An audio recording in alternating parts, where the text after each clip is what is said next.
Chapter 14. The Weight of Victory. Jake sat alone in the locker room. After his victory against Mason, his whole body hurt. His muscles ached from the fight. Blood dripped slowly from a cut on his forehead.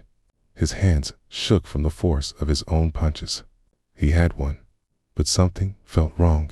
He had defeated Mason. He had proved himself. He had reached the top. So why did he feel empty? Logan sat next to him, lighting a cigarette. He took a slow breath, then exhaled the smoke into the air. "You did it, kid," he said, his voice calm. "You're the real deal now." Jake looked up and saw his reflection in the mirror across the room. His face was bruised. His skin was swollen, but his eyes, they were the same. Even after winning the biggest fight of his life, nothing inside him had changed. What was missing? "Rest up," Logan said, stretching his arms as he leaned back, "because I've got some news for you." Jake turned his head slightly, waiting for him to continue. Logan smirked, the same confident smile he always had. "There's someone even stronger." Chapter 15. A New Threat. Jake's victory against Mason had made him famous in underground boxing. His name spread fast.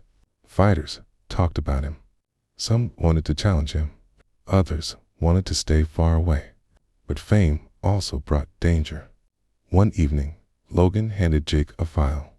The paper was old, worn from being passed around. "Take a look at this guy," Logan said, his tone serious. Jake opened the file. Inside was a photo of a tall, lean fighter with sharp eyes.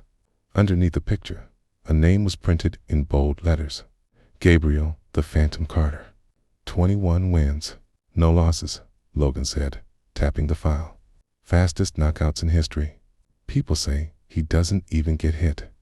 Jake studied the picture. Gabriel was different from Mason. His eyes weren't empty like Mason's or his own.